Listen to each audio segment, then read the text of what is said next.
Hey everyone, welcome to today's video. Welcome to the Video Game Fight School channel. Thank you so much for tuning in. So the DC Fandom event is going to be live here in a few weeks. And to be very honest, I have basically three expectations. Basically, the expectations are just one.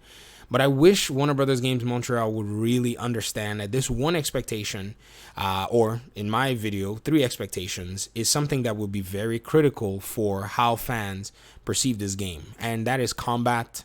The second one is combat. The third one is combat. Those three expectations are pretty much what I would love to see when they reveal any more of the Gotham Knights game. Now, I'll explain. I know my video said three expectations, but, it's that important that they actually showcase what the combat's about. And one of the reasons I say that is because there's something really interesting about combat in these superhero games. First of all, let's look at what Rocksteady did, and even Warner Brothers Montreal themselves were able to put together when they made Arkham City, when they made Arkham Knight, and when they made Arkham Origins, as well as Arkham Asylum. The superhero genre had been dominated by Spider-Man for the most part. Spider-Man was basically taking the cake, and, it just seemed like Spider-Man combat was what a lot of us were used to. Not a lot of us were able to see much difference, and the old Batman games did not necessarily impress. And so when you kind of think about how Rocksteady came in and pretty much changed the entire course of what superhero gaming was, it was really interesting. It made a whole lot of sense that, somebody else would probably follow suit as to what it is that they've done. And that was the truth. Somebody else did follow suit, and that was Insomniac.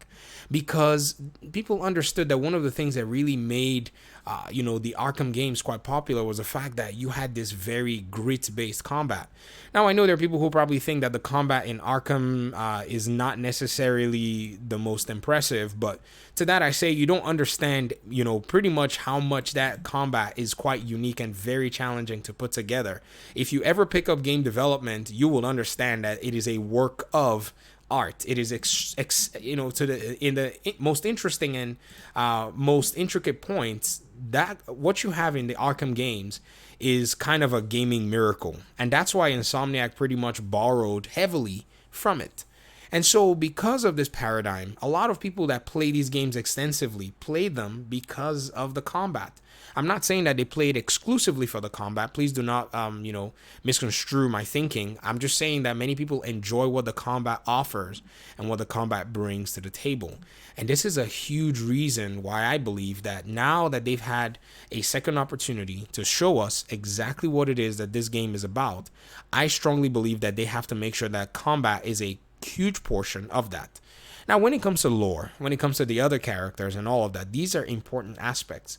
But again, one thing that I would argue is we not only have one character in this Gotham Knights game, we have four main characters, possibly five if you wanted to throw Batman in there. And with these main characters, there is something to be said that everyone is going to be, in a sense, interested in the unique aspect of what each character or how each character plays. And I think this is something that will really have the fans basically be quite excited as to how each character plays, and so that they can know and start, getting some of their expectations in place, or at least being wowed and impressed as to how each character is unique from the other character. Because they're not the only ones that are going to be making a game or Batman themed game with multiple characters. Rocksteady has done this before. They've also done this before when they did Arkham Origins, but the only thing was Arkham Origins was only relegated to Batman and Slade Wilson. So if you kind of think about it, they only had to deal with about two characters. But then they also helped out with the development of the Batgirl DLC and some other things. So they have a lot of experience having done this, and this is Warner Brothers Games Montreal, by the way.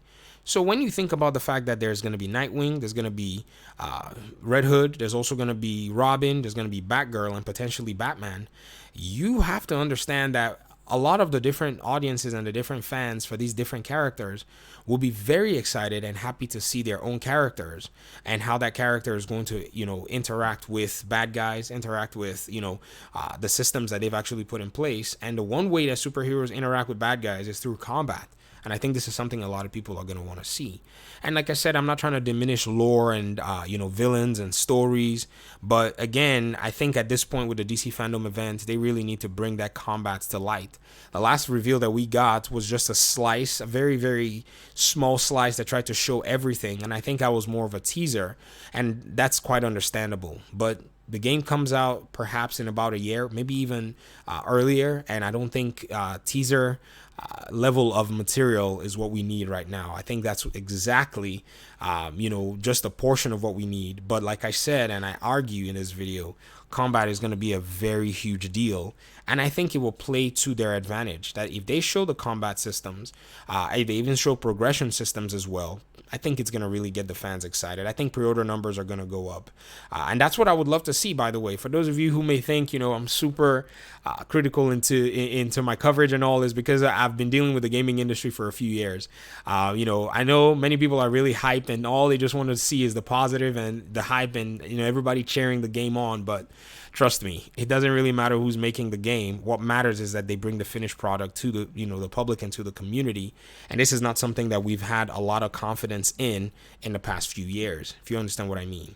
But anyways, I will talk to you guys in another video. I would love to hear your thoughts. I strongly think that combat is a very necessary showcase piece that they need to put in front of the audience. What do you think? Do you think this is not necessarily a big deal? Do you think it's a big deal? Talk to me in the comment section. I appreciate you guys so much. Peace out.